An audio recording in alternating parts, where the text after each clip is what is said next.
Thank you, thank you. Thank you. Listen. Listen, the main act is still to follow, yeah? You know, I was standing out there and I'm listening to the intro and I'm thinking, you know, when you got the big rock stars, the big rock show comes on, they send the other guys out to do the early acts. And then the main band comes out afterwards. I'm a little like that today, so the main band is somebody else. But it's wonderful. First of all, what is an undergrad college in Delhi doing with something as fabulous as this? I thought undergrad colleges were meant to be little classrooms, you know. Look at this. Sorry? You're postgrad. See there, postgrad as well. But this is wonderful.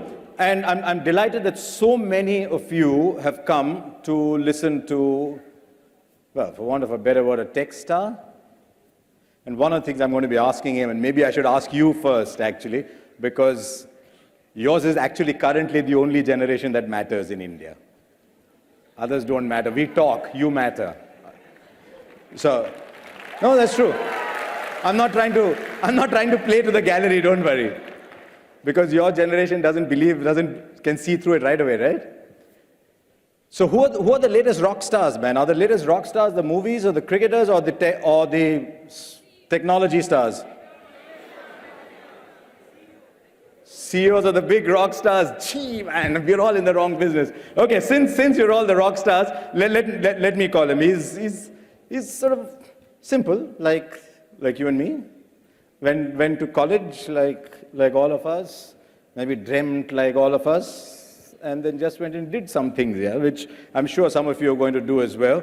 So since the verdict has come out loud and clear, let's call Sundar Pichai.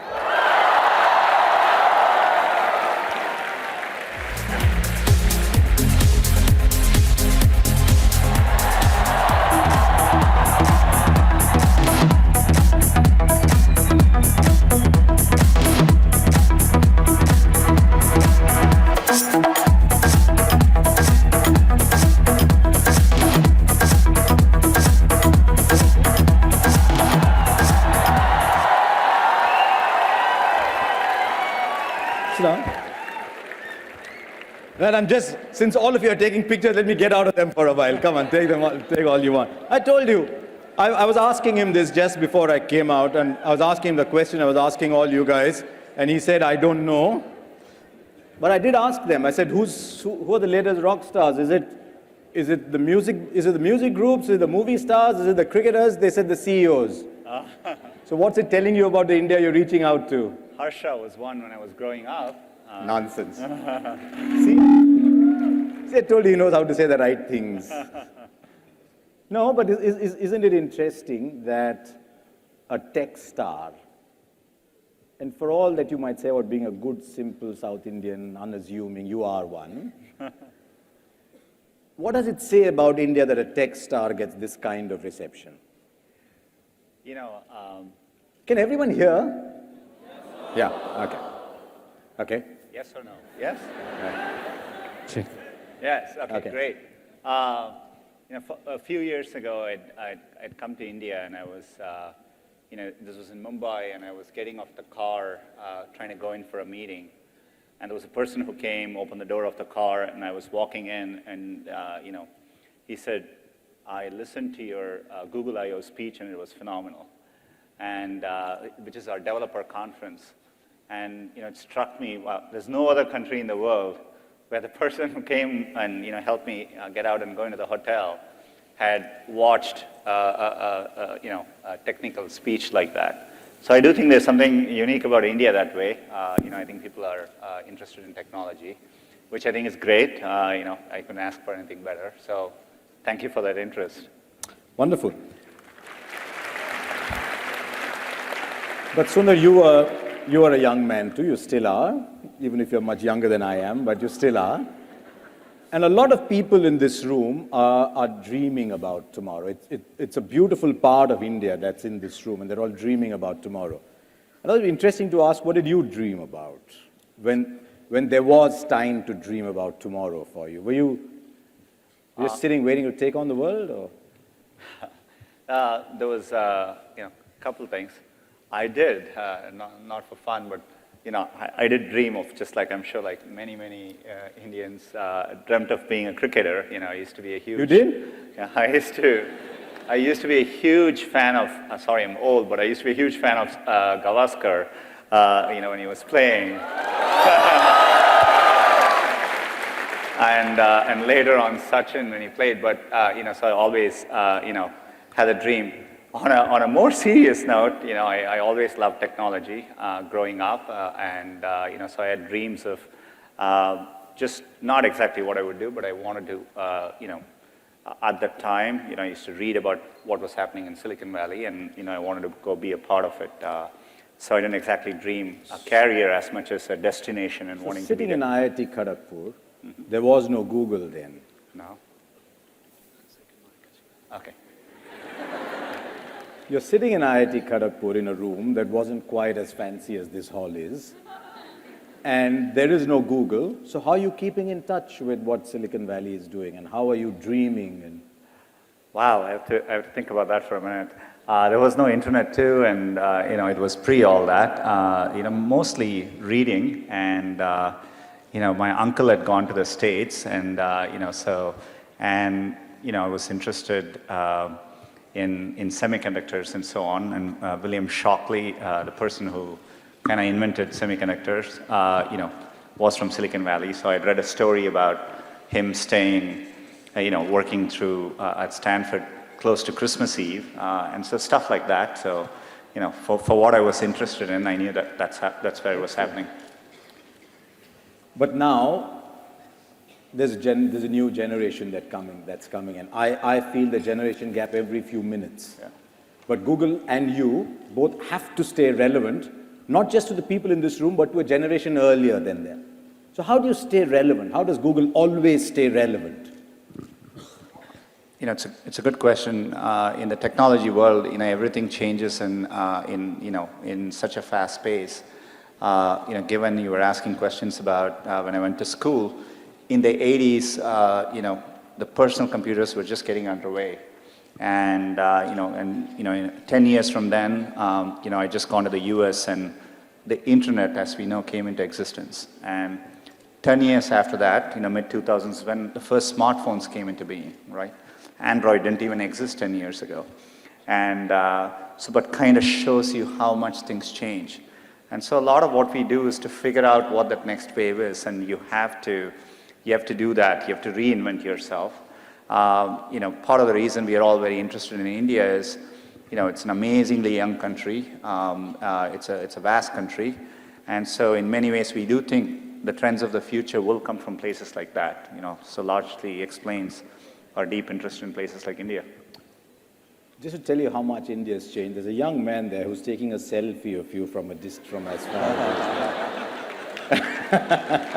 just hoping that you're somewhere in the picture somewhere.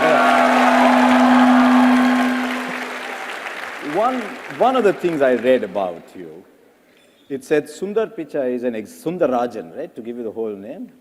It actually was Sundararajan. No one could pronounce it, yeah. No, we can. There's Sundararajan. Yeah. Good. I grew up in Hyderabad, Telugu boy, so whatever. Marathi boy, Telugu boy.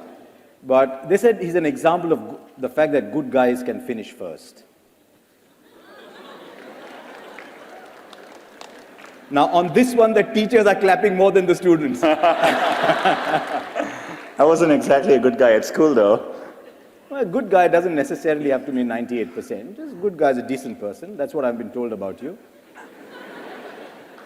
Don't believe everything you say. So are you...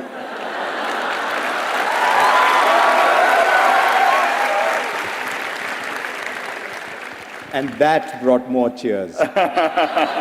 So you're not the Rahul Dravid of the tech industry. I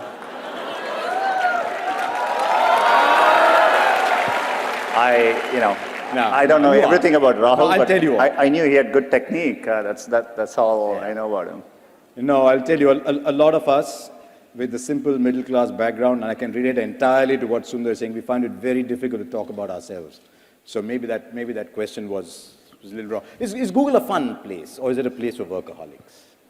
No, I think it's, it's a lot more balanced than people realize. It's an amazingly fun place. I think it is, I did feel like when I first went to Google, I was like a kid in a candy store,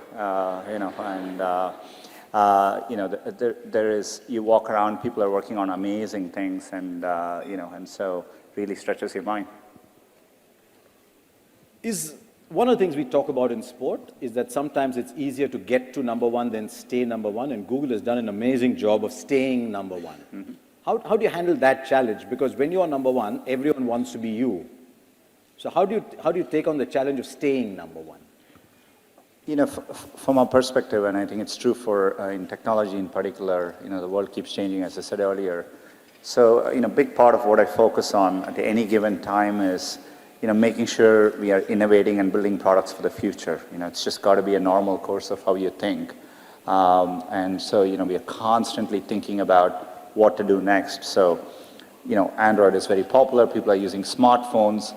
But, I always sit and think about what is the next version of how people use computing, right? And so we are thinking about, things like virtual reality or augmented reality. So these are all new areas, but we are constantly thinking about it. And so you have to do that on a constant basis to push forward. Because Google's a great example. The tech world is littered with shooting stars that came up, that shot, that lit up the world, and literally like meteors went away. Google has been phenomenally successful in bucking that trend. Yeah, and I think we've always had a very ambitious mission. We wanted to organize the world's information and make it universally accessible.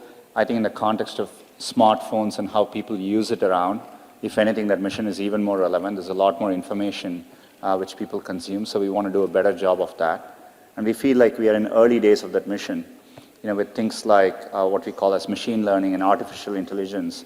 We'll be able to do much better with all of these things. And so for us, the journey is just getting started. One of the reasons everyone here, I suspect, is excited to meet you is you are what they would like to be. An Indian who studied here, went overseas, and did what everyone would dream of doing. Is it mandatory even today, you think, for people in this room, for an Indian to go west to become a tech star? I hope not. I think one of the things which is exciting, I'm excited to be speaking here, is, I do think there are many, many different paths you take. And I think especially I was telling someone on the way over here, last week someone on Twitter tweeted to me and said, thank you on behalf of Indians, this was Indian American, but he tweeted to me and said, thank you on behalf of all Indian Americans for not being a doctor. And, showing other paths exist. And I hope it's the same. Being in the US, I find people take a remarkably varied number of paths. And, so I do think it's important to follow your dream and do something which you're excited by.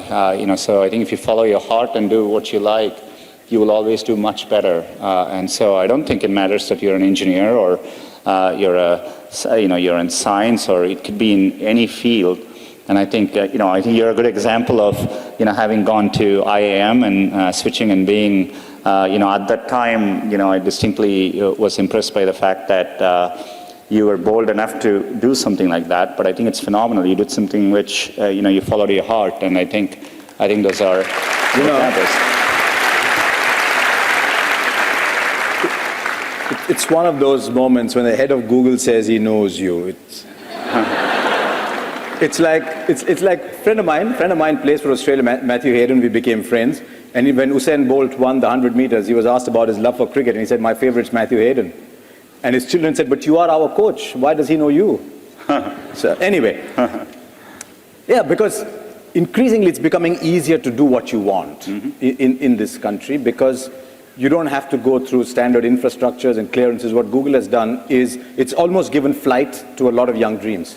Yeah. And that surely must please you enormously, that Google is now seen as this pathway almost. It's exciting for me to see. I mean, one thing I would add is it's not just doing, another thing I've noticed over time is, you will have many opportunities to reinvent yourself. And so, so I think it's worthwhile taking risks and trying to do something you're really, excited by.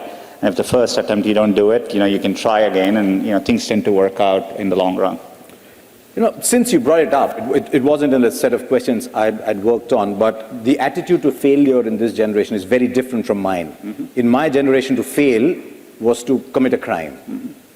And yet what you're talking about is go do what you want, and there's always comebacks, aren't there? That's right, yeah. And, I think that's how, in Silicon Valley, part of the reason so many people start up a company is, starting up a company and even having failed, you can wear it like a badge of honor, right? And I think that's important, culturally, risk is rewarded. I remember when I started working at Google, if I went and, people were discussing ideas, the other people who heard the ideas try to build on those ideas. They encourage you. So it's a culture of optimism. It's a culture of risk-taking, and I think that's really important. So, okay, just a couple before we start taking questions from everybody. You talked about cricket, but you tweet about Barcelona. I'm a huge, football fan as well,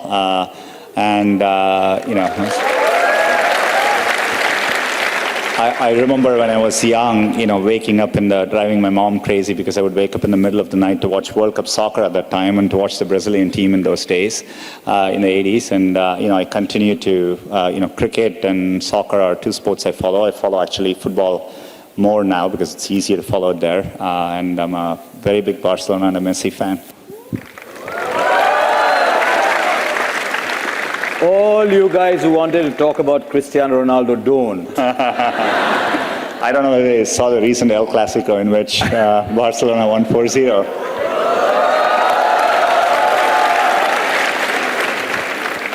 If there are any Real Madrid fans, they just have to keep quiet, right? You can't do anything. So Test cricket or T20, Sundar? Because he grew up in Madras, not in Chennai. Yeah, there you go. And Madras is as Test cricket as you can get. I was telling Harsha just before we walked in, I was fortunate enough to go and see most of you may not remember, but in the 80s, in 1986, we had it was a second tie test, I think, between India and Australia. And I was in the stadium then, and somebody had given me tickets because they thought the match was going to be a draw. But, I always thought Test cricket was amazing. I had the time to watch it then, too. But, I followed the transition to one days very, very well. T20s, I catch it, but it was something I didn't grow up with. So, I don't enjoy it as much as I do one day or Test cricket, but it's exciting too. Since you're here, I'm reproducing a line somebody told me. They said, in the Google era, Test cricket is threatened. In the Google era. Where everything is at your fingertips, everything's moving so fast, yeah. But, some things stand the test of time, so yes, hopefully. They do. I'm a big Test cricket fan anyway. Yeah. Okay, one last question before I throw open the questions for you. What next for Google? And I know I'm going to come back at the end to ask you that question separately too, but there's glass, there's cardboard, there's cars. Can Google make 150 kilometers an hour bowlers? If we could do that, I would just, secretly use it to just make myself the fastest bowler in the world.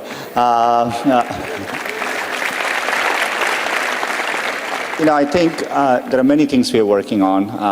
Things which I'm excited by are, most of what we do today in computer science is, by engineers coding, and these are hand-coded systems. Over time, what we call as machine learning, or an extension of that, artificial intelligence, we'll be able to, in a learned way, build systems which automatically learn and do things. And that is, we already do it today. So for example, when you talk about self-driving cars, the way the cars recognize that it's a stop sign or a pedestrian, these are machine learning. These are what we call as deep neural nets, and they automatically learn what they are doing. So these are incredibly powerful things to come in the future. And so I think we are barely scratching the surface. And things like that will apply to healthcare, many, many fields. And so, there's a lot left to do. One day, the self-driving cars will learn how to drive in Delhi. that one is pretty hard, yeah. Okay, excellent. We've got questions from you, and it's incredible how many of you wrote in and asked questions. Geez, he's wearing a Google shirt as well. Okay. Okay, the question comes from Chandra Nair. Chandra, there you are, from Kulachi Hansraj Model School. Have I got the pronunciation right? Yes, sir. Excellent. Chandra, your question. My question is, what would you have been if not the CEO of Google? Wow, I would have taken, I'm not that picky, football or cricket, I would have been okay with either. I think I would have still been building software products, that's what I love to do, and, I always was fascinated by the fact that, with software, if you had an idea in your head, you could make it happen and you could see the outcome of what you did. And, I love building products at the end of the day, and, it's what I would have liked to do. It's the old thing, isn't it? When remember my father telling me when we were growing up, become whatever you want, but just try and become the best at it. So if you want to build products, just try and become the best at it, don't you? Okay, I think we're going left to Soumya Joshi from SRCC. Hi, Soumya, I'm Soumya. Hi, Sundar. Hi, Harsha. So my question for Sundar is, I'm right here. There you are, Yeah. yes. So my question for you is, what motivated you to switch fields from first metallurgy to management to computer science? And did you ever feel incompetent or even a bit insecure while working with people who were given more qualified in that field than you were?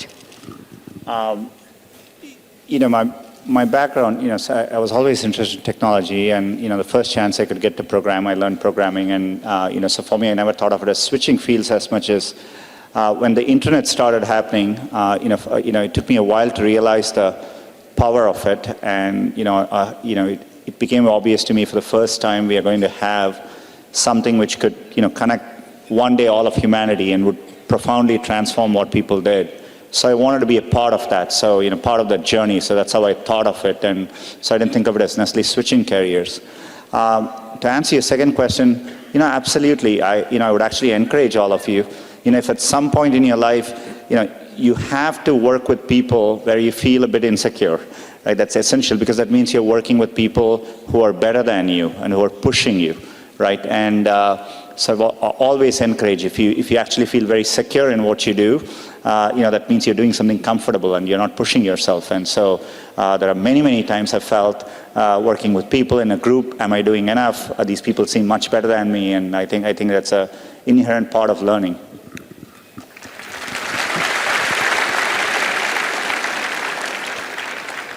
Chief, if there's one thing you want to take away from this hour you're getting with Sundar, may it be that.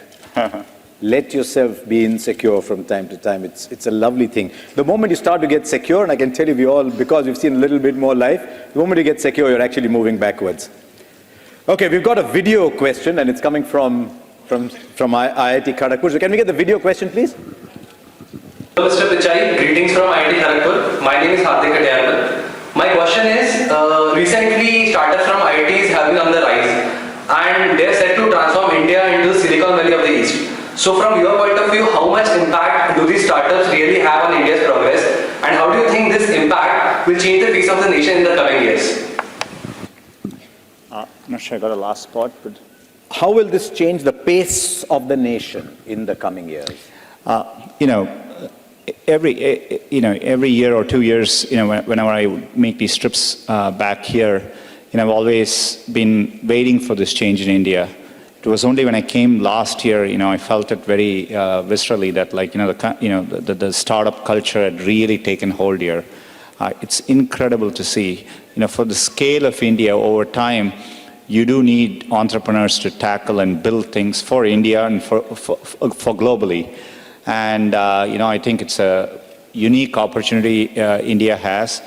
And, all the elements which you need is already here, and so I think India is very, very well positioned to do. The entrepreneurs I meet,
moment to interact with you. Must also tell you that we have over 200, 300 school students here, and I head the Army Public School. I'm the principal.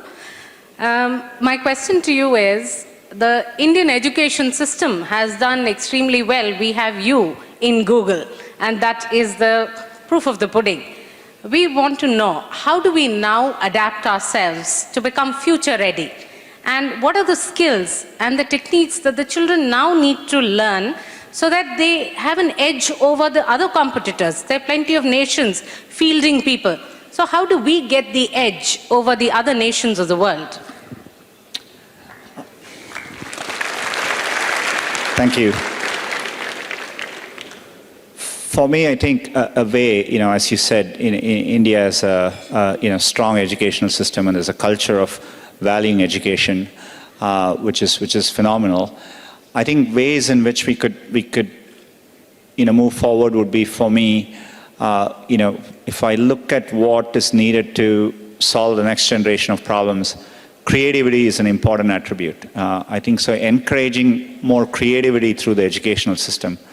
Today, I do think our educational system values, rigorous academic knowledge over necessarily, being more creative in how you approach education. I think that's important.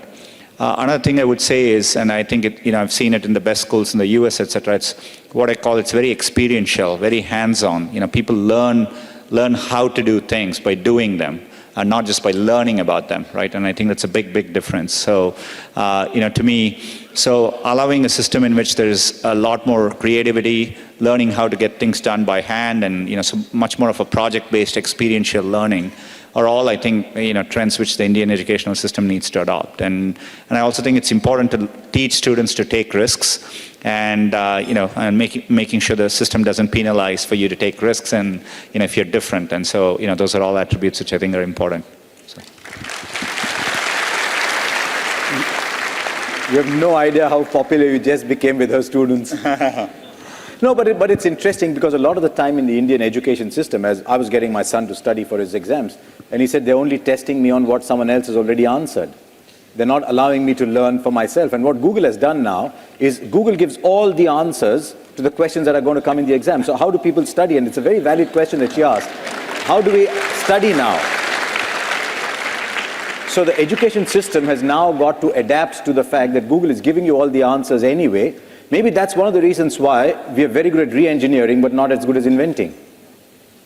So, okay, there you are. Thank you, Mani. Thank you very much. Okay, we've got another video question coming for us. Here's an interesting one. Can we play the video, please? Hi Sundar, why do we still not have Indian desserts as Android OS names?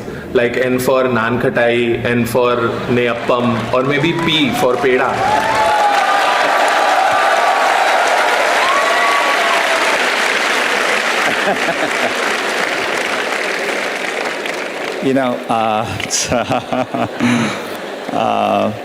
When I meet my mom, I'll ask her for suggestions, and but maybe what I'll do next time is when we are working on the next release of Android N, maybe we will do an online poll on what the name should be, and if all Indians vote,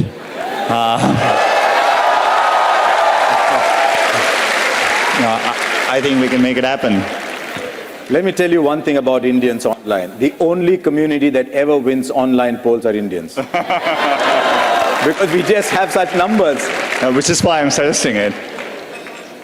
I suspect your mother might say when you get to P, that P for payasam will be good. Though when I was young, I never liked sweets. Now I do. I used to take the payasam and actually add sambar to it, so that it didn't taste that sweet. Any of you did that? S is long way away. We won't wait for S for sambar. So. Okay, there's a lot of people who've also used social media to send in questions as well. So let's get the first one that's coming off the screen, and it's coming from Rishikesh More, or using the hashtag #AskSundar. Is there any possibility that companies in the IT, computer, internet sector, as big or as successful as Google, can be created in India, and the world comes to India for service? You'll see this theme coming through. There's a great latent pride among a lot of people. So this will keep coming through. If yes or no, what do you think is holding us back? If I can answer this question with a slightly longer term view, I think absolutely, there is nothing intrinsic I see why from India, we cannot do what people have achieved externally. So there's nothing intrinsically. There are probably a set of structural reasons why it hasn't fully happened yet, but those barriers are slowly going away, right? And a big part of it is, to the earlier question, a culture of startups and risk-taking. And I think, India's historically had a much more of a professional culture and a culture of entrepreneurial approach. It's been very, very exciting to see. To me, a bigger thing to go with that would be as the internet reaches more users in India, and India has a billion user base, like China now has, or it's getting to, then people, when you tackle problems in India, you can think about big problems, right? And so you can be very ambitious in what you tackle. And the part of doing that is what leads to big global companies. So I am absolutely confident this will happen in India. It's just a matter of time. It's not, so it's going to happen. One of the things you do very well, and you must have done in your personal life at some point, was to think big, think scale. Was that part of you? Can that be learned? The ability to just think of something big, think scale? Or was the environment around you after you traveled to the US, did that nurture this ability to think big? And maybe that will be part of the answer that Rishikesh was asking. Yeah, it's a good question. Some of it is, I do think Google played a big part in it. I think at Google always, we used to think about solving problems. Always what we would look for is, will it one day apply to 1 billion people, right? And so if we did something, will it work for 1 billion people? And we wanted to work on problems which people used in their everyday life. And so we always asked those questions. So everything we did, when we worked on even simple things like, at the time, Google Books, the approach was, what if we could scan all the books in the world and bring them online? And so there was an inherent assumption of scale in everything we thought. And so that really helped shape my thinking. Excellent. So guys, think scale. Okay, we're going back. I think where's Sushma from the North Cap University? Sushma, you're around somewhere? Hi. Ah, there you are. Hi.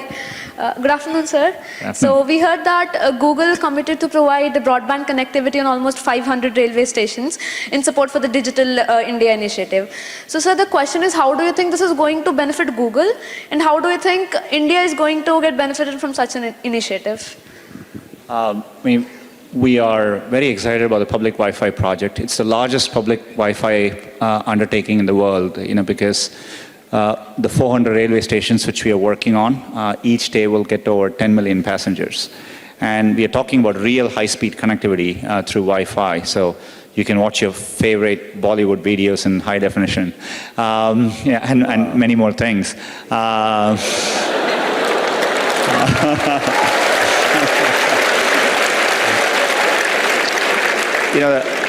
The reason we are doing it is, in India, any time I felt, when you bring access to the internet, it literally changes people's lives. And doing it in public places like the railway stations will expose many people to the internet for the first time. And so that's why we are very interested in doing it. I think a lot of things in India is about driving awareness. And, if we are serious about getting the next, for all the scale and potential of India, there are still 1 billion users who don't have connectivity. So how do you go towards making that happen? And it's a long journey, it's a process, so we want to figure out many different approaches to it. We think the railways Wi-Fi would be one big step in that direction. Excellent. Remember some of our own train journeys, and gee, what would we have given to have had Wi-Fi on a train journey then? Yeah. I used to take the Coromandel Express from Chennai to Kharagpur, and at that time I wasn't worried about Wi-Fi. I was worried about getting food on the way, but Wi-Fi would have been awesome. So Kharagpur is known for two things, really, wasn't it? Kharagpur is known for the IIT, and Kharagpur is known for the longest railway platform. When you had to carry your luggage all the way and you got off on the wrong end, it wasn't that much fun. It'll be a big platform to provide Wi-Fi, though. I hope we do it. I'm not sure whether it's on the list of 400, but hopefully we do it there. Okay, here's a question from a lady from Miranda House, Delhi University. She couldn't be here, so we're asking the question on her behalf. Shreya Verma. What will Google do to involve women in technology? There are very few women in the app ecosystem. I mean, it's a global problem. I think the problem is particularly pronounced in India. We do see, women account for less than 1/3 of internet usage, and it's particularly worse off in rural areas. One of the things is, we did an amazing pilot project in which it's called Internet Sati, where we literally had women drive these bicycles. And these bicycles are equipped with, just with a set of smartphones in the back and a tablet. And so the women go from village to village, and we have done this in 1,000 villages. And they teach other women, how to go online. What does it mean to go use a smartphone and connect it? The thing which you find striking is most women in rural areas don't think the internet applies to them. They think it's something for their husbands, for their sons, and so there is a big learning that's needed there. To me, every time, it is one of the most important things we can do as a country, I think, is to help get these women online. There's a lot of people working on it. We are happy to play a small part in this. We just announced that we would expand the program, which we are doing in partnership with Tata Trust.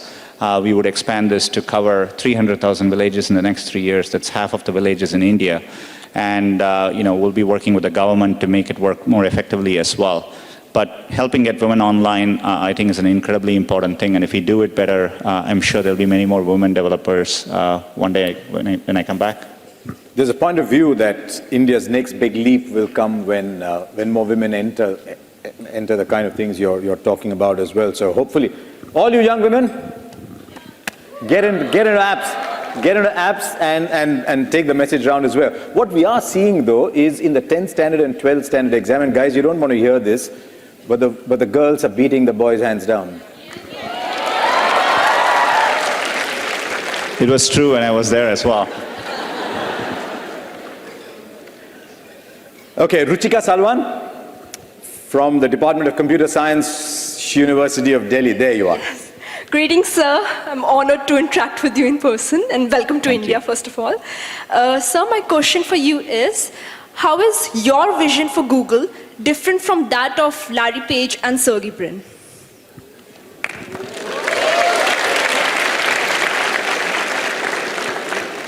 I worked with them very closely for many, many years. I think part of why we have been able to do this together is we kind of share the same aspirations. We, of course, have a lot of differences, and we debate approaches to how you solve problems. But at a high level, all of us have felt that, you can use technology and computer science to solve problems at scale, big problems which will make a difference in people's day-to-day lives. We've always been interested in doing that. So that's the common thread by which we have thought about problems. And so I do, I share a lot more in common than not. Didn't you ever sort of get up one morning and say, you know what, these two guys produced a world-changing company, and they want to give it to me? They're still very involved. I think they are equally ambitious, and they want to do a lot more with it. I think for me it was truly a privilege to get this opportunity. And so I'm excited for it. Okay, we've got another from social media. There's 2 or 3 guys who've sent in this question. So can we get it off the screen, please?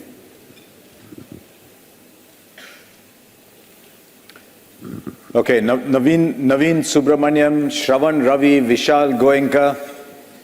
There are many Google services and products that are not available in India. Why is that, and what are the plans to make them available? You know all those names.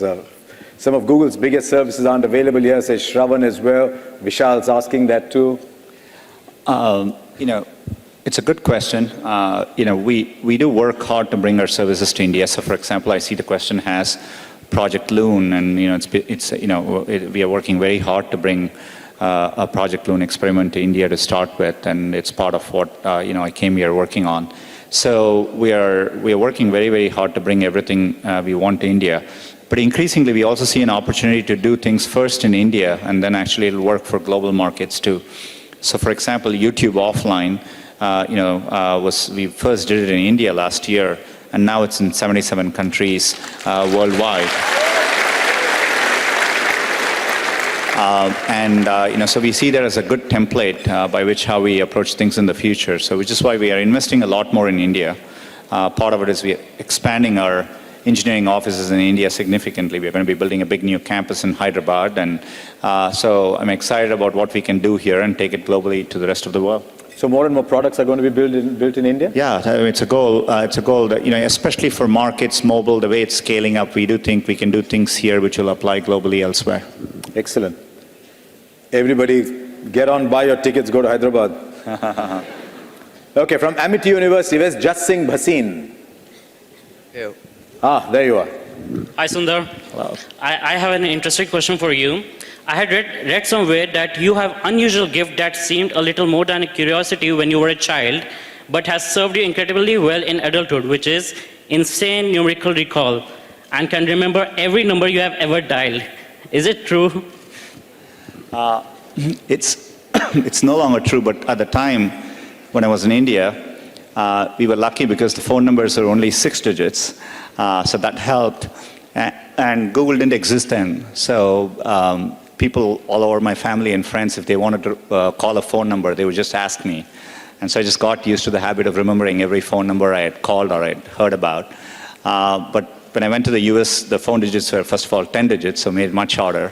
But as soon as I got a smartphone which started storing phone numbers, I stopped thinking about them. So I can't do it now, but I used to be able to do it a long time ago.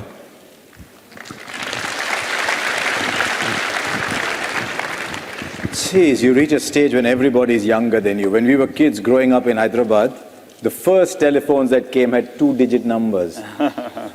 So you actually knew everybody who had a telephone, let alone remembering the telephone number.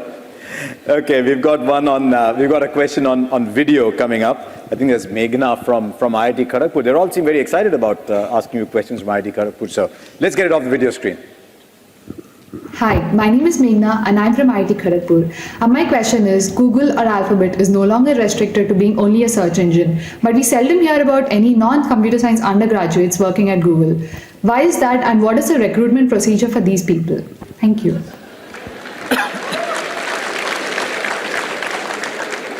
It's not. I mean, we do hire a lot of people, who are non-computer science undergrads. If you look at the scale of Google, to do something, to do a product well, building the product is only one aspect of it, right? You want to be able to build it, you want to scale it, take it to market. How you take it to market? How do you market it? How do you sell it in certain cases? The end-to-end work that takes to make a product happen. It's a very cross-functional thing. So we hire people from all kinds of backgrounds. There are language majors at Google, people who have done history, people who have done business, commerce, and engineering. So I'm confident. In fact, a majority of people at Google probably don't have computer science as an undergrad background overall. So follow your dreams, and you can work wherever you want. Also tells your life is changing. I thought in that photograph in the background there was a badminton racket and what looked like a guitar. Did you have that at IIT Kharagpur? I think so. You might have. Excellent. Yeah. So how many of you are non-computer science graduates who want to work in Google? Now the number of non-computer science hands were less than the number of hands saying they want to work in Google. Okay. Now there's almost a pattern now to all interviews in India where the host is required to ask rapid-fire questions of the guests.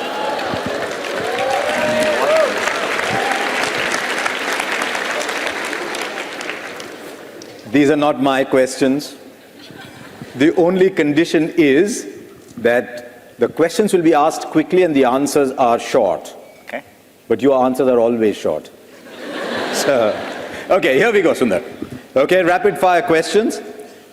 When did you buy your first phone? Smartphone? Any phone. Not the one in Chennai. The rotary phone. It was a Motorola StarTAC. This was probably 95, 96, yeah. And the first smartphone? I thought it was a smartphone, but the first smartphone I bought was probably in 2006. Actually, here's another question. How many smartphones do you have? Because I think you'll find the average in this room is not one. I tested. Probably in my house there are probably 20 to 30. I shouldn't admit it. That is such disastrous news for kids who don't buy their own phones. Okay. Do you think coding should be made compulsory for everyone? I don't think it should be made compulsory, but I think it should be strongly encouraged. Yeah. So. What was your first software project? Oh, just learn. Trying to build a rudimentary version of like chess and games like that. That's what I did first. Why do you look at him and think it might have been chess? For all the talk about Barcelona and cricket. Okay, I promise you I have nothing to do with this question. How much did you score in your class 12?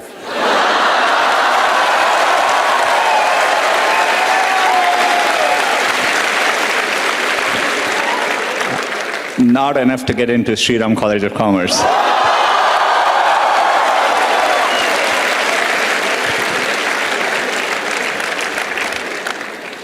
And of course, to get into IIT Kharagpur, you had to write an exam. Yeah, but it wasn't based on my class 12 grades, yeah. How important are class 12 grades anyway? No, it's a serious question because when we were growing up, class 10 and class 12 grades were everything. There were some people who were good enough to write entrance exams and get into IITs, right? Some of us weren't. Yeah. So we had to live with our 10th and 12th standard grades. There are too many teachers in the room for me to answer that question. Okay, last one. Where do you see Google in the next 30 years? I think it's a long question. I just want to make sure the next 30 years we are still able to work on problems which really work for people on a day-to-day basis. Hopefully, at that point, serve all of humanity in a profound way. So that's where I want to be. And that is important to Google, isn't it? It is. It is a core part of at least what drew me to Google. I think the chance that we could work on products which would one day, reach everyone in the world. I didn't have access to computing growing up, and once I got access to it, it changed my life. And so I've always been interested in, this is why we work on affordable Android smartphones or Chromebooks, and being able to reach everyone, I think it's a foundational part of what we do. It's 2 o'clock. We've got our last question coming up, and it's coming off our screen. Right, everyone, all eyes on the screen. Gagan Kaira. Why is the special edition, well, I'm going to just correct the spellings as I go. Why is the special edition Star Wars cardboard not available for Indians? This is one of those applause, that kind of applause that is going to grow as it goes around. We should figure out. These are these amazing, we just handed them out at Google last week before I left, and they're really amazing ones. Wouldn't it be nice if we could give one to everyone in the room here? Does everyone include people on the stage as well? So hopefully, I think that's the way we are going to make it happen. So we'll figure out a way to get it to everyone here today.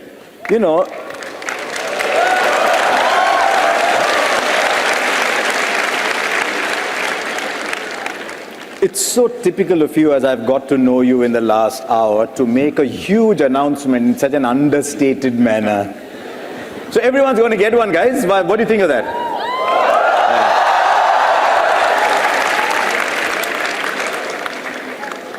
There is one other thing I have to do, because it's now the thing that all Indians do. But you don't get to take it, I do. This is, and for someone who has technology challenge as me, this is a big challenge. This is a 360-degree selfie. Okay, so I'll take a couple. I don't know if you can stand that far apart, but I'll aim it at you. It's okay if I don't get in, but it's 360 I will, I guess. Okay, there you are, and I'll come closer. Sit. This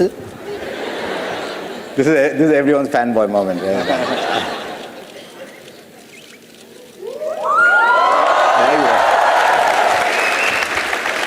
are. It's incredible. I saw some of these, and for someone as challenged as me, it like sort of blew my mind to do a 360-degree selfie, which means everybody is in it. So, there you are. Thank you very much, everybody. Thank you, all of you there as well. Thank you.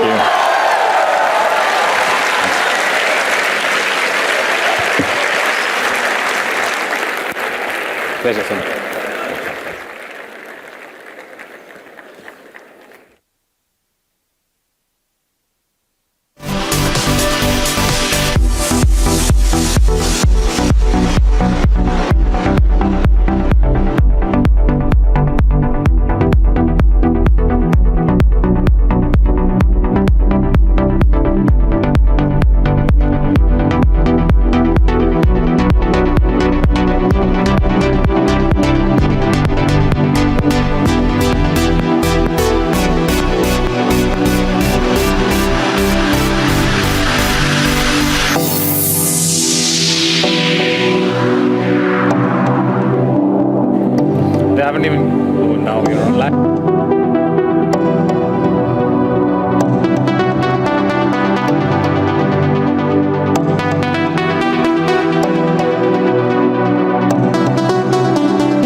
For being such a spectacular audience. Can we please have a round of applause for all of you?